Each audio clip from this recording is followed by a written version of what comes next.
الشيطان الرجيم پناہ مانگتا ہوں میں اللہ کی شیطان مردود سے۔ بسم اللہ الرحمن الرحیم شروع اللہ کا نام لے کر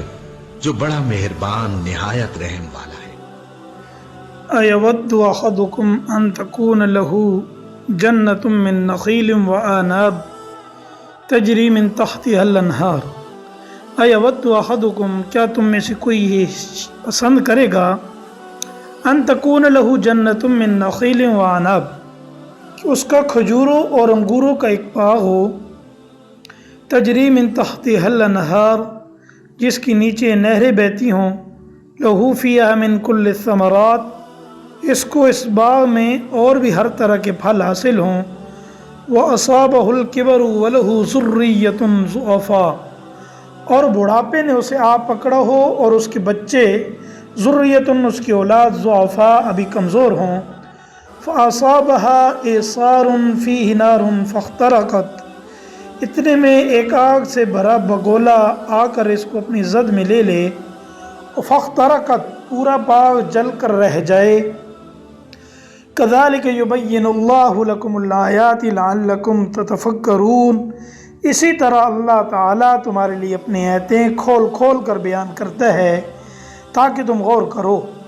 یا ایھا الذین آمنوا انفقوا من طیبات ما کسبتم اے ایمان والو جو کچھ تم نے کمایا، ومما اخرجنا لکم من الارض اور جو پیداوار ہم نے تمہارے لیے زمین سے نکالی، ولا تیمموا الخبیث منہ تنفقوا ولستم بآخذیہ الا ان تغمضوا فیہ اچھی چیزوں کا ایک حصہ اللہ کے راستے میں خرچ کیا کرو، ولا تیمموا الخبیث اور یہ نیت نہ رکھو کہ بس ایسی خراب قسم کی چیزیں، منہ تنفقوا کہ اللہ کے نام پر دیا کرو، وَلَسْتُمْ بِآخِذِيهِ إِلَّا أَن تُغْمِضُوا فِيهِ اور اگر کوئی دوسرا تمہیں دے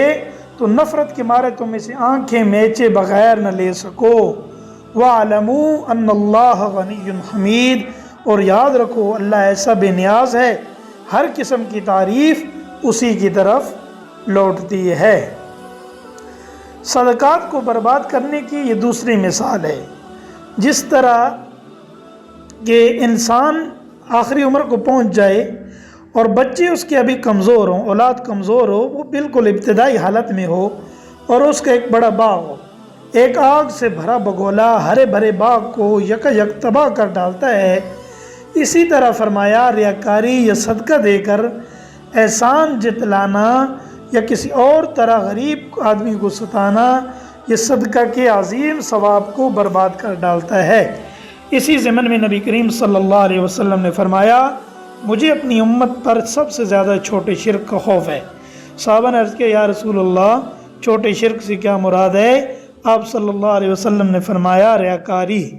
جس نے ریاکاری کے لیے نماز پڑھی اس نے شرک کیا، جس نے ریاکاری کے لیے روزہ رکھا اس نے شرک کیا، جس نے ریاکاری کے لیے صدقہ دیا اس نے شرک کیا۔ اس لیے ہر نیک عمل کے اندر اخلاص کو مقدم رکھیں، اخلاص سے تھوڑا سا کیا ہوا عمل وہ آخرت میں نجات کے لیے کافی ہوگا۔